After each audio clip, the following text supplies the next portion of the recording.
Baiklah Amerika, ingat pria ini? Amerika adalah kanker. Pemerintah Amerika, sekularisme, demokrasi, kapitalisme. Ini adalah kanker yang telah menyebarkan penyakitnya ke seluruh dunia, di Amerika dan di Timur Tengah. Dia menyampaikan pidato ini pada tahun 2024 dan ini seharusnya sudah cukup untuk mengguncang atau membuat marah setiap orang Amerika sampai pada titik di mana mereka seharusnya menuntut untuk mengusir para pengkhianat ini. Tapi sayangnya semuanya tidak berjalan secepat itu. Tidak ada yang terjadi. Kamu tahu apa kerugiannya? Kerugiannya adalah mereka terus kembali dengan semakin banyak lagi. Dan sayangnya, hari-hari ini kita tidak cukup sering mengulanginya. Atau kita tidak memiliki konsep akidah ini dengan kuat dalam pikiran kita, bahwa Islam tidak datang untuk hidup berdampingan. Islam itu Islam la yu'alla Allah alaih. Dan Islam itu ditinggikan dan tidak ada yang lebih tinggi dari Islam. Kita tidak bisa berpikir bahwa Islam datang untuk hidup bersama agama-agama lain, dalam arti bahwa Islam hanyalah salah satu agama di antara agama-agama itu, dan mereka semua memiliki bagian dalam kebenaran. Dan mereka memiliki bagian dalam keadilan. Dan mereka memiliki bagian dalam, Anda tahu, ibadah kepada Allah, ibadah yang benar kepada Allah Subhanahu wa Ta'ala.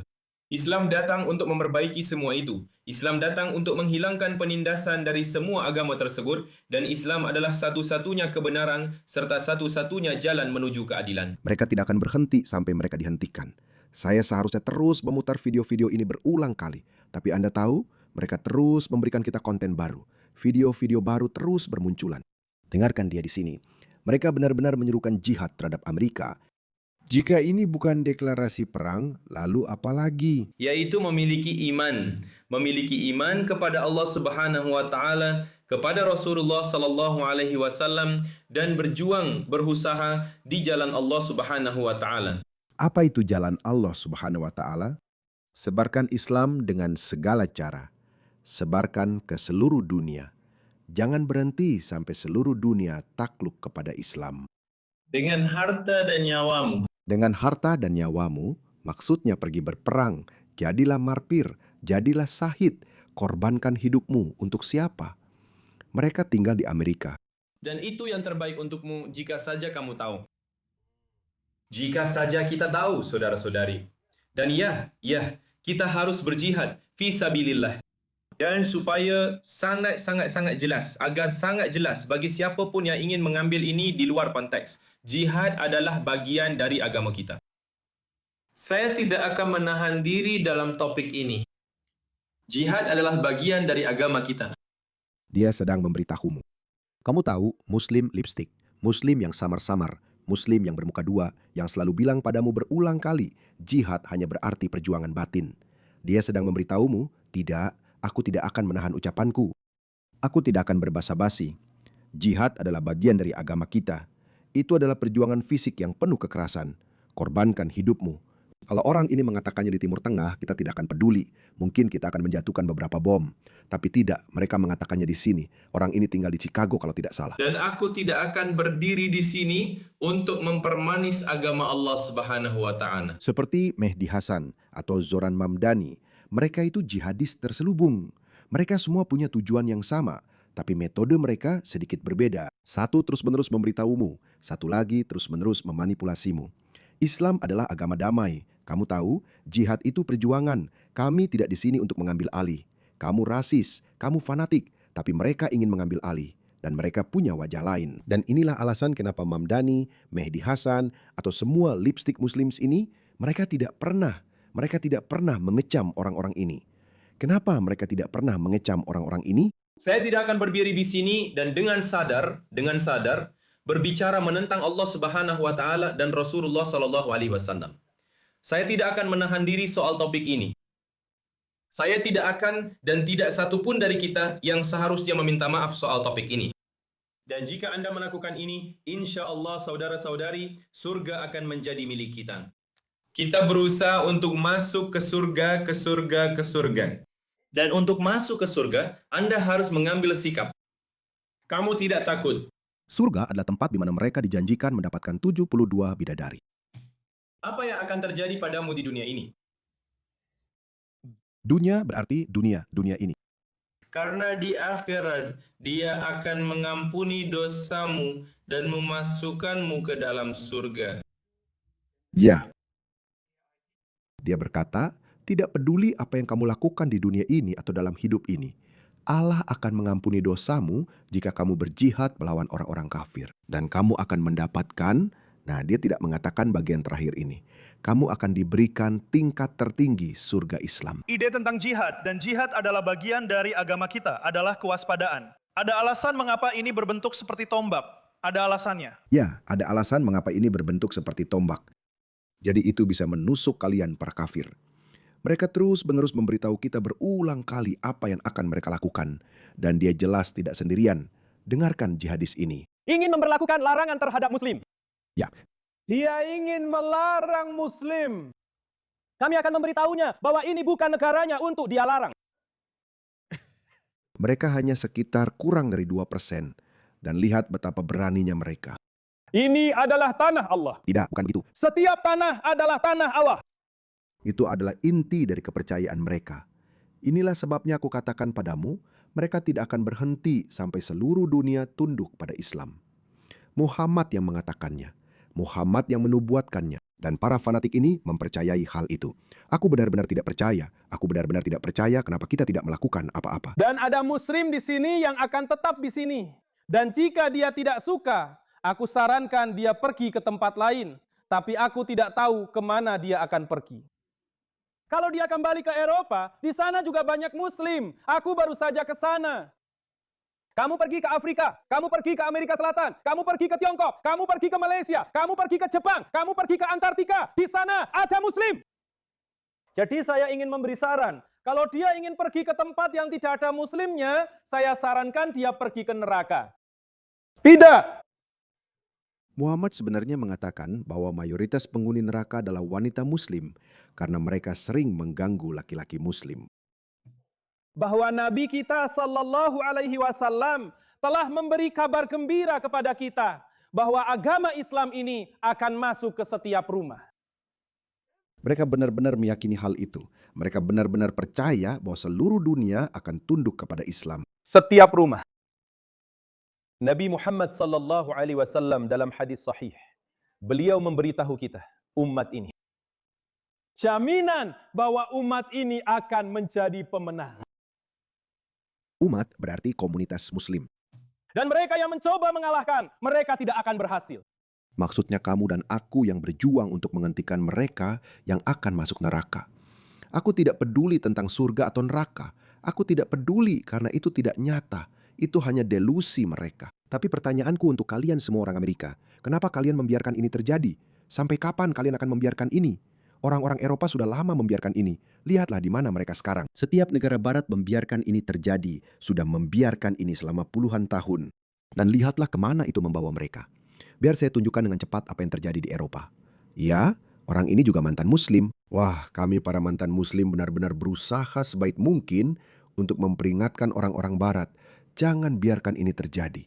Muslim sekarang mencakup 42% di sekolah-sekolah di Wina, 52% di Brussels, 43% di Amsterdam, 30% di Paris. Dan itu baru permulaan. Ini jauh lebih dari sekedar masalah demografi. Ini adalah potensi kematian sekularisme dan kebebasan Eropa.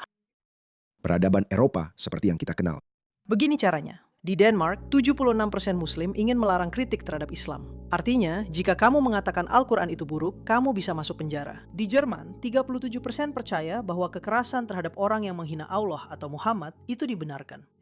Kekerasan artinya membunuh para penghujat agama, dianggap dibenarkan. 37% teman-teman, 37%. Dan 63% sisanya, mereka sebenarnya belum benar-benar memutuskan. Karena 37% ini ketika mereka mendapatkan kekuasaan. Yang sangat mungkin terjadi, kita punya anggota parlemen Muslim di seluruh parlemen Eropa. Mereka akan berpihak pada orang-orang ini atau mereka akan kehilangan nyawa mereka. Menurutmu, siapa yang akan mereka pilih? Kesetiaan pada peradaban barat atau berjabat tangan dengan sesama Muslim mereka dan juga tetap menjaga keselamatan diri mereka? Itu sudah jelas pilihannya. Kekerasan terhadap orang yang menghina Allah atau Muhammad dibenarkan. Dan hampir 70% percaya bahwa Al-Quran harus mengesampingkan hukum Eropa. Jenis Islamisme seperti ini telah menghancurkan Timur Tengah. Hentikan sebelum menghancurkan Eropa juga. Dan Amerika serta Australia. Jadi saya akan berhenti di Eropa. Seperti yang dikatakan oleh ulama muslim Uthman Faruk, maaf, izinkan saya memutar satu video lagi untuk Anda. Lihat lagak sok jago ini teman-teman. Lihat keberanian ini. Pria ini adalah orang Somalia seperti yang bisa Anda lihat. Dengarkan dia. Saya sama-sama orang Kanada seperti Anda. Anda tahu itu? Saya sama-sama orang Kanada seperti Anda. Jadi apakah Anda percaya pada pemisahan antara masjid dan negara? Siapa yang percaya pada itu? Jadi Anda tidak percaya? Apa hubungannya ini dengan tempat ini? Ya, Anda memutar azan di kota sekuler. ketika lonceng gereja berbunyi, apakah Anda melakukan sesuatu? Saya suka argumen omong kosong dari mereka ini. Seolah-olah itu membenarkan muslim berteriak Allahu Akbar, yang menurut saya lebih buruk daripada suara keledai meringkik. 5 kali sehari dari jam 5 pagi sampai jam 9 atau 10 malam. Lonceng gereja itu merdu. Sebenarnya enak didengar. Dan seberapa sering itu terjadi? Sekali seminggu, jam 11 siang tengah hari. Dan seperti yang saya bilang, itu memang sangat merdu. Saya tidak keberatan kalau itu terjadi 3 kali seminggu, 5 kali seminggu. Saya tidak masalah dengan itu. Kedua, negara-negara barat adalah negara Kristen. Kekristenan memainkan peran besar dalam membentuk peradaban barat menjadi seperti sekarang ini, peradaban yang paling maju. Nah, kita tidak menginginkannya. Dan saya rasa sudah saatnya untuk memberitahu orang-orang ini bahwa kami tidak tertarik untuk berdebat dengan kalian lagi. Kami tidak peduli apa yang kalian pikirkan. Kami tidak peduli dengan argumen kalian, baik atau buruk. Kami benar-benar tidak peduli. Deportasi tanpa ampun adalah satu-satunya jalan ke depan. Tidak. Itulah sebabnya. Kalian tidak diterima di komunitas kami, bro. Kalian, dia sendiri tidak diterima di kotanya sendiri di Kanada. Dari mana mereka mendapatkan keberanian itu? Karena kita punya para pengkhianat di antara kita. Mendeportasi para migran yang tidak tahu berterima kasih dan kolaborator lokal, mereka adalah satu-satunya jalan ke depan. Kedua kelompok ini harus dideportasi. Orang-orang Muslim secara harfiah terus-menerus mengatakan kepada kita bahwa mereka tidak datang untuk berasimilasi. Mereka datang ke sini untuk mengambil alih negara kita. Mereka mengambil alih lingkungan permukiman dan menerapkan hukum syariah. Dia secara harfiah mengatakan kepada Anda bahwa dia tidak percaya pada pemisahan antara agama dan negara karena dia ingin azan dikumandangkan melalui pengeras suara di kota. Dan satu-satunya cara mereka bisa mendapatkan itu adalah dengan mencalonkan diri untuk jabatan pemerintahan dan menempatkan orang-orang mereka di sana. Sekarang, mari kita lihat. Dan itulah yang benar-benar mereka lakukan. Di kota itu, Regina, Kanada, mereka mendapatkan persetujuan untuk azan, dan itu dihentikan sementara setelah mendapat reaksi keras dari masyarakat dan ancaman. Tapi, sekali lagi, Mereka tidak akan berhenti. Dan tebak apa teman-teman? Orang Amerika. Video ini untuk kalian. Ini sudah terjadi di Amerika. Lahir di India, tentu saja. Yang saya yakin itu tempat yang buruk. Dengarkan ini. Dengarkan ini, Patriot. Baiklah, saya hanya ingin menambahkan satu poin cepat tentang ini. Setelah istri saya membuat video tentang azan, jika masjid mengumandangkan azan di segala jam sepanjang hari. Jangan sebut itu azan. Sebut saja seruan jihad. Sederhanakan saja ke inti utama dari argumen ini yang menurut saya banyak orang belum mengerti. Orang Amerika juga, yaitu. Anda bisa mendengar poin ini dari orang-orang di Timur Tengah, dari orang-orang di sini di Amerika yang beragama Muslim. Dan kita harus mempercayai mereka ketika mereka memberitahu kita inti dari hal ini. Adalah mereka ingin menguasai mayoritas penduduk. Ada 800 Muslim yang mencalonkan diri untuk jabatan publik tahun lalu hanya di Amerika Serikat saja. Begitu mereka menjabat, mereka akan memberlakukan hukum syariah. Banyak orang berpendapat bahwa mereka punya hak untuk melakukan ini, kebebasan beragama yang memang ada di negara kita. Tapi masalahnya, begitu hukum syariah diberlakukan, jelas kebebasan itu akan diambil dari orang Amerika. Dan itulah kekhawatiran kami. Seperti yang saya katakan, jangan sebut itu azan. Itu adalah panggilan untuk jihad. Biar saya terjemahkan. Apa yang Anda dengar di latar belakang, teriakan melengking, teriakan yang buluk. Begini bunyinya. Allah Maha Besar. Saya bersaksi bahwa tidak ada Tuhan selain satu Tuhan, Allah. Saya bersaksi bahwa Muhammad adalah utusan Allah. Tidak, saya tidak mau mendengarnya. Saya tidak mau mendengar itu. Saya tidak peduli kamu bersaksi tentang apapun.